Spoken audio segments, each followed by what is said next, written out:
vois et je vous entends. Je sais que dans la foule, il y a une multitude de femmes brillantes, de femmes passionnées, de femmes ambitieuses, des artistes, des juristes, des scientifiques, des ingénieurs, des poètes, des historiennes, des architectes, des sociologues, des mamans aussi, des grandes sœurs, des tantes.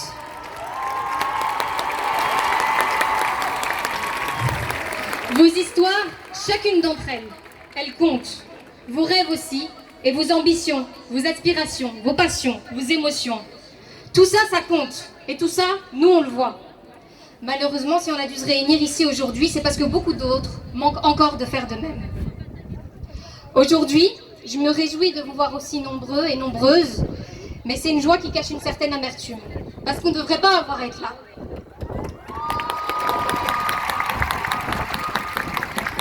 Ce qu'on fait aujourd'hui, on ne devrait pas avoir à le faire, parce que ça paraît tellement fou que même une fois adulte, même dans l'enseignement supérieur, on subisse encore ce paternalisme.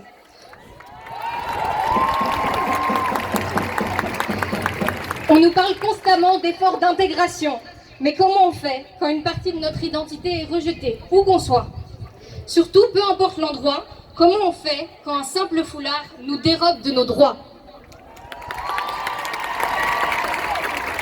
Comment se sentir à sa place dans un pays où nos choix, incompris, nous transforment en demi-humains, soumis par notre foi au patriarcat? Comment être à sa place dans un pays qui ne t'a fait exister juridiquement qu'à peine quelques décennies plus tôt, mais qui persiste à vouloir t'expliquer tout ce que tu dois faire pour te libérer?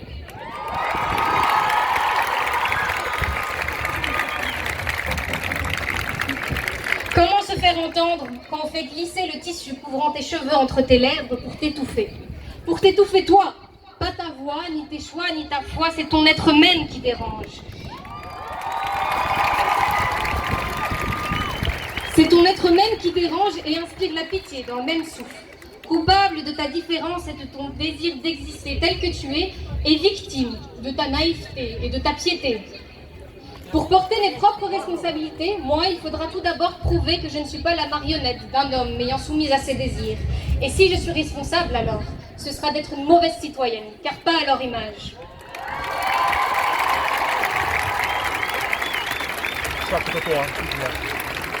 Fatima Zahra, Souhaïla, Salma et moi, on est toutes les 4 étudiantes. Étudier, c'est pas quelque chose de facile. On est plein à faire des burn-out, à être démotivés pour X ou Y raison, à vouloir tout arrêter, à pas vraiment aimer ce qu'on étudie, à parfois devoir se forcer à continuer. C'est dur, c'est vraiment dur.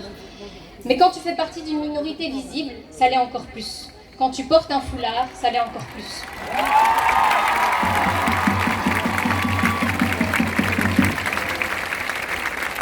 Toutes les 4, on a déjà dû faire des compromis sur nos ambitions. On a dû faire des choix difficiles concernant notre avenir parce qu'on porte le foulard.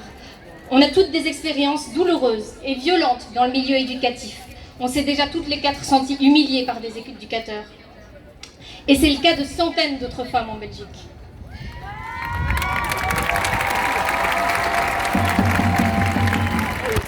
Et c'est pas normal qu'on ne puisse pas s'épanouir dans nos études, et c'est pas normal que des décisions qui nous touchent autant et nous limitent dans nos choix et nos libertés soient prises sans qu'on prenne en compte nos réalités de vie.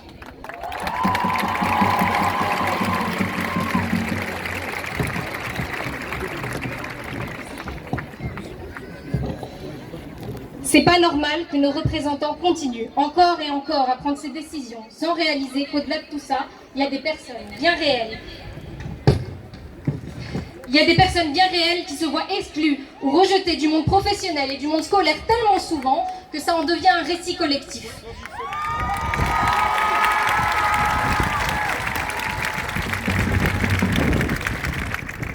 Je voudrais ajouter pour finir que si cet arrêt est difficile pour nous, si le communiqué de la ville de Bruxelles a été difficile pour nous, ils nous ont choqués, j'ose même pas imaginer à quel point c'est invivable pour les étudiantes de Francisco Ferrer.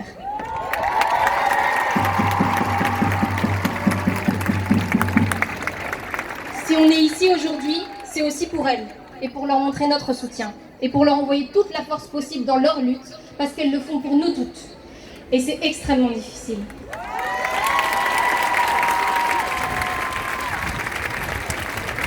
Maintenant, aujourd'hui, nos revendications, elles sont très simples. On veut pouvoir suivre les formations de notre choix et on veut pouvoir poursuivre les carrières de notre choix, sans restrictions islamophobes, sans restrictions sexistes. Et ça, on le répétera jusqu'à être entendu et on lâchera rien tant que les choses ne changent pas.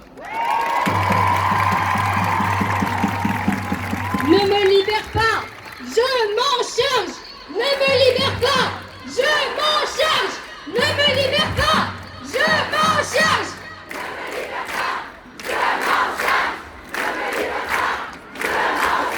Hijabis fight back.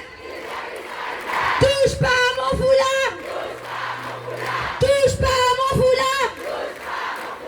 Touche pas à mes études. Touche pas à mes études. Hijabis. Hijabis. Hijabis.